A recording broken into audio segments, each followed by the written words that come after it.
Today's video is once again sponsored by GG Esports. So as you guys can tell, we kind of crushed it last week with our predictions. However, we did not predict enough to beat Rich Boy Red Mercy. So at the end of the video, we are going to be making more predictions and hopefully reclaiming our title of first place. Also, if you guys would like to add me on GG Esports, my username up here is gbay99lol, and the top 5 verified friends I have will get a bonus of 3,000 gems, which is a lot more than I have. And also, GG Esports is doing another $100 RP giveaway. So thank you again to them. Thank you for this great sponsorship, and a link in the description down below if you guys would like to get some free RP. So I'm obviously planning on making plenty of videos with Irelia and her new rework. I kind of want to wait until she's on the live server before I do the majority of them, so we have a concrete idea of how good she actually is. It's very easy to make someone look overpowered on PvE after all, and I want to hold off on any serious guides until we have a more well agreed upon definition of how good she is, what her build should be, her maxing order, and stuff like that. However, there is one thing we can talk about right now, and that's how well her kit turned out. Her abilities themselves. I mean, they're here to stay. They likely won't be changed outside of damage buffs and nerfs, so today I thought it might be a good idea to take some time and compare the new Irelia kit to the old Irelia kit, discussing how well she works as a rework. So old Irelia had a basic design philosophy and a theme that made her really fun to play, as well as giving her a surprisingly skill-expressive kit for the time it was released. That little theme of hers being, she was a bruiser champion who could deal a lot of damage if she catches a squishy target out, like an AD carry, but she had conditional mobility. Irelia's Q in particular was this really weird idea where it's an ability that just on its own might be one of the most boring and basic bad abilities in all of League of Legends, a tiny gap closer that deals a little bit of damage, but giving her a way to reset it and refund some of its mana if she kills a target with that ability specifically, then suddenly there's all sorts of routes you can take, diving into backlines in a laning phase or in team fights, or if there's some sort of Elise Spider or York Ghoul that you can use, suddenly there's a lot to think about when playing her. This was the kit that I, along with many other players, fell in love with, a kit that was simple but very viable. It wasn't like a Jace or a Nidalee kind of kit where it just has a million different abilities that gives artificial complexity. It was just a few cool mechanics on a very basic 4-ability kit that made this a really special champion. So how does this new Irelia hold up then? What's her theme, her purpose, and how does she compare to these old ideas? Well, thankfully Riot has taken the old Irelia idea and expanded on it significantly, but in all positive ways. From what I can tell, the new Irelia is very similarly about dealing big bursty damage to caught out carries with a focus on using her Q for mobility, but with a few added bells and whistles. Let's go ahead and go through each one of these abilities though and see how they stack up. Firstly, her passive. Passives are something that everyone always forgets about. They're the neglected middle child in League, but they're actually really important most of the time. Boring bad champions like Wukong usually have boring bad passives, while the good champions, not always, but often have passives that can affect the game in big ways. Champions like Camille or Caitlyn and their passives come to mind. Now, if you've forgotten, Irelia's old passive was the one that gave her bonus crowd control reduction when she was around a large number of enemy champions. At first, it was just more CC reduction the more enemy champions there are around her, which was both useful and well balanced in the early days of League, but eventually Riot thought this was too good and they gave her CC reduction based off if she's fighting outnumbered. So if it's a 1v2, a 3v5, or something like that, that's when she would get a lot of crowd control reduction.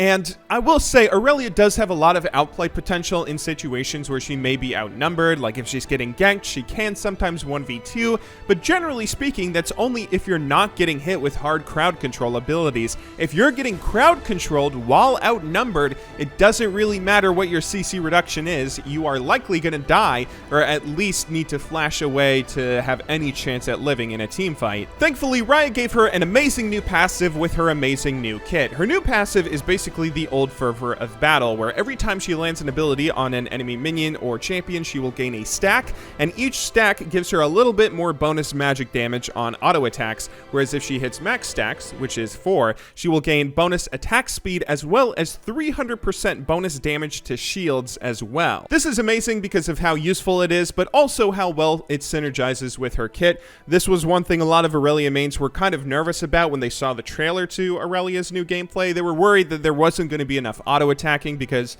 apparently a lot of people really like the auto-attacking with Irelia. You're often autoing, stringing autos in between abilities that you're spamming out, trying to sometimes even auto-cancel with your Q and stuff. So this all works really well. I am a little bit worried that Riot is relying on people picking Irelia to deal with how ridiculously overpowered shields are right now, but hey, as an Irelia player, I'm not really complaining. I have pretty much no complaints actually about the changes to her passive. Moving on to the Big Daddy though, let's talk about her Q. So Irelia's old Q, as I described it before, was a very boring gap closer that just allows for a ton more combos if you can get a reset using it to kill a minion or some sort of champion creep, or if you're using it to finish off champions themselves. This was a really good ability, but it had one fatal flaw. It's basically useless in late game team fights. Later on in a game, it basically becomes that boring definition I mentioned earlier. It's only a tiny gap closer that gives you a little bit of extra damage, but that's it. I mean, when you're team fighting around a Baron, or if you're team fighting in the jungle, or even in laning phase later on in a match, it becomes very, very difficult to find any way to reset this unless you're going to be kill stealing. Sometimes you do get to fight in laning phase, and you may be lucky enough to have minions coming down the lane right as you're team fighting, but even there, in that scenario, if you're able to Q these minions and 100-0 kill them, then you're probably fed enough that whether you get a reset or not is not going to determine whether you end up winning the team fight. This was one of the many number of things that contributed to Irelia having some of the worst late game scaling of any top laner in League of Legends, which is something we're going to talk about a little bit more in a second, but this was really one of the big things that contributed to it. I mean, Irelia was great for laning, she was great for mid-game team fighting, but she just fell off a cliff later on in the match and had no way to really use skill expressive abilities. You know, she had a very skill expressive kit in laning phase that just suddenly disappears later on in the game. So how did Riot fix this with her new Q? Well, Riot basically kept the old Q exactly the same, knowing that it was one of the best parts of Irelia's original kit.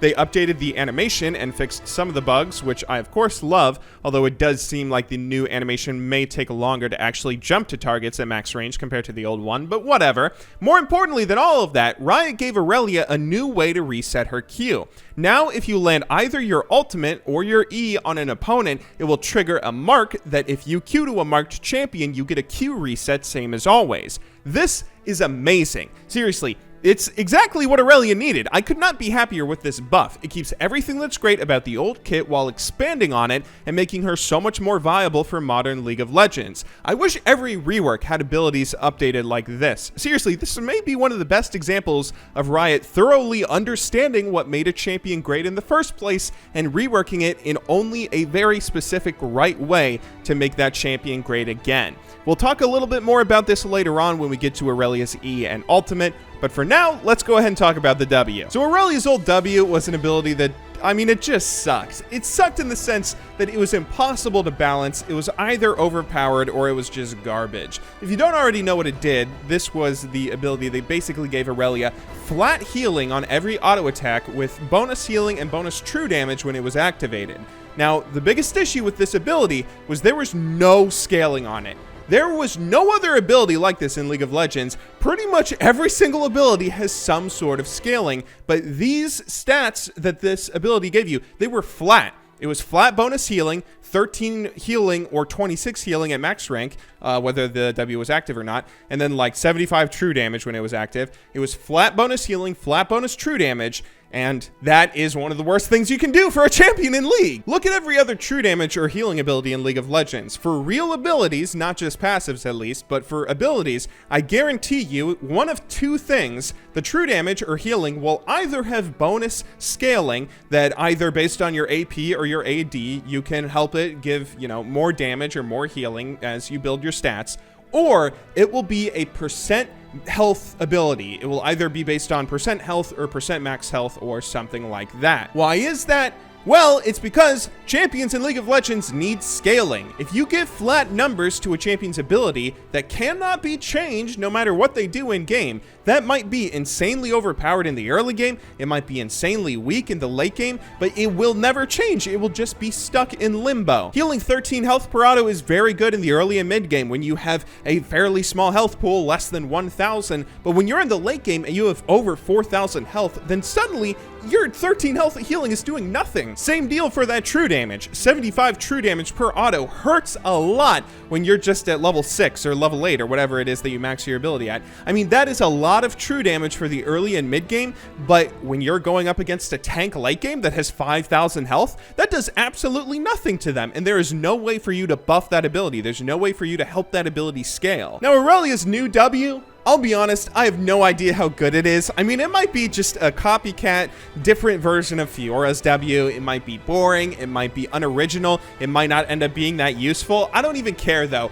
It is automatically a good ability because it is so much better than the old W. Anything is better than that old W, and I could not be more appreciative to Riot for finally changing this. My hope is that the new W allows Irelia to have another skill-expressive ability and a little bit of customizability to her kit, like maybe wanting to max your W for the damage reduction if you're going up against an annoying all-in kind of early game champion, someone like a Pantheon who's going to be aggressive all the time and who you may be able to save yourself by using a good W. That's my hope for this, but maybe that's not going to happen at all. Maybe this ability is going to be garbage, but even if it is, I don't even care. It's so much better than the old one. Anything's better than the old one. Thank you, Riot. But that finally brings us to her E. Now, I'm going to kind of brush over her E somewhat quickly because this E is just a very basic upgrade. The old E that Irelia had kind of had a somewhat skill expressive thing where you would get a stun if you landed it on an opponent that had more health than you, but a slow if they had less health than you, percent health that is. And that was kind of neat. It was a neat way to kind of possibly miss your stun, and missing your stun often ended up with you not getting a kill. But this new E is just so much better. You still have to land a skill shot, so there is still skill involved in landing it, but now it's AoE, so you can stun multiple targets, which helps Irelia when it comes to late game team fighting and just team fighting in general, having a large impact in team fights, which is very, very important. But not only that, it gives you one of your marks with your Q, allowing you to jump around and deal even more damage when you land it. So it's a really impactful ability when you land it, and something that really hurts if you end up missing. On top of that, the way you can use this, where you maybe want to shoot one knife out early and then hold on to the other one to have a little bit of a mind game with your opponent, seeing if they try and dodge into you to dodge the second one or something like that. There's a lot of mind games and a lot of skill expressive playability that you can have with this E. It's a very, very good ability. It's going to make Irelia so much more viable, and it's also going to make it a lot harder for other people to complain about having a long stun on her. So if you could not tell, I love this new E. It's a pretty basic upgrade. It's exactly what we want to see with Irelia, and I love it to death. But let's go ahead and talk about the ultimate, because the ultimate is a fairly interesting chain. It's interesting because Irelia's old ultimate was actually the worst ability that Irelia had. I mean, you could argue the passive was even worse, but if you just ignore the passive, then her ultimate was pretty much the worst ability that she had. It didn't really have that much of an impact. You could often still get full combos off and kill people 100-0, even if you didn't have the ultimate. It did sometimes have some presence and importance in team fighting, but even then, it was very easily countered with Executioner's Calling, or one of the many healing debuffs that you can get in League of Legends. Oftentimes, Irelia players would just use it to reset their Q. They would use it, like use one or two of the charges on minions to get the minion kind of low, so they can then Q to the minion and then hopefully Q forward to an enemy champion or something. And I don't know if that's what Riot did with this on purpose, if they like tried to work that into her kit, but this new ultimate expands on that kind of idea in a brilliant way. The new ultimate deals AoE damage similarly to how the old one did, but this time it fans out in a much more reasonable area, and it also allows Irelia to Q to anyone that it lands on, allowing her to use those marks that she can now use her ultimate and get a mark on pretty much everyone in a team fight if she's grouped, and just gets a great ultimate off. I mean, that's a really exciting thing, that it now gives her yet another way to reset her Q, which makes Irelia, again, even more skill expressive, allowing her to deal even more damage if she's marking everyone in a team. But more interestingly than that, the ultimate will also disable anyone from auto-attacking if they run through the little diamond area that it sets up.